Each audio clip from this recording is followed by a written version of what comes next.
ધનજી અચલસિંહ. સાંભળ્યું છે કે પૂર્વ સરપંચ? હાજી, પૂર્વ સરપંચ. કેટલા વર્ષ પહેલા સરપંચ હતા? 5 વર્ષ પહેલા. 5 વર્ષ પહેલા? 7 વર્ષ પહેલા. કોણ? 7 વર્ષ પહેલા. 7 વર્ષ પહેલા. ગામમાં કોઈ સુવિધા નથી અત્યાર સુધી? કોઈ સુવિધા નથી. બધે કાર્યકાળમાં શું થયું? બોર બન્યો, 2 ટોકઅપ બન્યા અને પાઇપલાઇન બનાવી અને ખરવટ બનાવ્યો હોયથી શંકરના મંદિર સુધી. એની પાછળ કોઈ કામ જ થયેલ નથી. આજે આવાડા બધા બનાવ્યા. અત્યારે લોકસભાની ચૂંટણી ચાલી રહી છે. અહીંયા બોર્ડ મારવામાં આવ્યું છે, ચૂંટણીનો બહિષ્કાર કરવામાં આવ્યો છે. મતદાન કરવું એ આપણો અધિકાર છે. આ મતદાનનો અધિકાર કેમ ગુમાવવો પડ્યો? અમારા ગામમાં કોઈ સુવિધા નથી. નથી ડેરી કે નથી રોડ ની રસ્તા કોઈ. અને 5 વર્ષથી હું પાણી પાઉં મારા બોરથી ગામને. ટેન્કરથી? હા, ટેન્કરથી. કેટલા ધોરણ છે અહીંયા શાળામાં? શાળામાં 4 ધોરણ.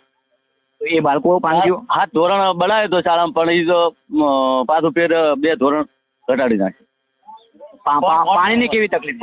પાણીની તકલીફ આ ગામમાં જ બધે જ, પણ પાણી સારું કરીને ગયો જ ખેતરમાં. ના કાં હોય ગામમાં ના હોત બધે. ના, પાણીને લીધે બધે જ ખેતરમાં. તો સરકારની એક યોજના છે નલ સે જલ, તો ગામમાં ક્યાંય નળ છે કે નહીં? કોઈ નથી. આજ તો નળ કે જળ, ઘરનું પાણી પાવો તે ને કરો. અચ્છા, ખરેખર કહેવું પડે છે કે નલ સે જલની યોજના ક્યાં ગઈ?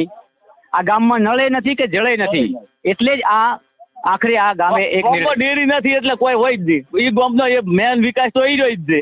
હા, આપણો વિસ્તાર પશુપાલન સાથે સંકળાયેલો છે, તો ગામમાં ડેરી નથી અને ટાવર નથી. ફોન કરવો હોય તો ગમે એ ચોક ધોરામાં જઈને ફોન કરે લાગે લગાડો અમરો.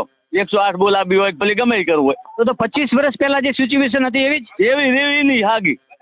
એવી જ પરિસ્થિતિ છે. આજે બી ફોન કરવા માટે ઊંચા ઢાળમાં ચડવું પડે છે, કાં તો ઝાડ ઉપર ચડવું પડે? ઉપર ચડવું પડે તો જ ફોન લાગે. તો ફોન લાગે. તો આ પશુપાલકો છે આજુબાજુના ગામડમ એને નજીક લાગતું હોય ખેતર થઈ ગયા થાય. કોઈ વકવાડા થાય, કોઈ ડેરા થાય, કોઈ શેરકર થાય, કોઈ ઝાલોડા થાય. એ તો અત્યારે જાય. ચોમાસામાં તો ઘરી રાખે, શું કરે? રેડી હાલે. રોડ નથી, ચોમાસામાં પાણી ભરેલ પડ્યું હોય. હવે લોકસભાની ચૂંટણી છે, શું કેવું છે સરકારને? એ જ કેવું છે અમારો રોડ રસ્તા બધું કરી હાલે ને તો વોટ લઈ જાય ને કે પેલા કોઈ થવાનું નહીં. પણ તમે જે વાત કરી, અને આખું ગામ ભેળું થઈ આખે ગામે નિર્ણય લીધો છે, કોઈ 1-2 નો નિર્ણય નથી. એમ નથી. 70 વર્ષમાં કઈ થયું નથી, તો આ તો ચૂંટણીનો મહિનો જ છે બાકી.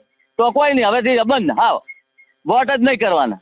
કોઈ નહીં. ગમે એ ભલે સરપંચ ઉભો રહે કે ફોરમ જ ના ભરવાનું, ગમે એ કોઈ નહીં. આખા ગામે સંયુક્ત? આખા ગામે સંયુક્ત. ખૂબ મોટી વાત છે, કારણ કે આ ગામમાં પહેલા તો જે પ્રાથમિક સુવિધાઓની વાત કરવામાં આવે તો પ્રાથમિક સુવિધાઓ જે છે એ પંચાયતને પૂરી પાડવાની હોય છે. તો આટલા વર્ષોમાં આવેલા જે પંચાયતના પ્રતિનિધિઓએ શું કર્યું? આટલા વર્ષમાં ચૂંટાયેલા નેતાઓએ શું કર્યું?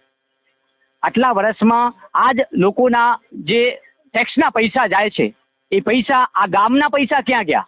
આ ગામે પણ જે આ મારી પાસે પૂર્વ સરપંચ જ છે, એ કપડાં પહેરીને બેઠા છે, એનો પણ ટેક્સ ચૂકવીને એ ખરીદી કરીએ છીએ, તો એ પૈસા ક્યાં ગયા?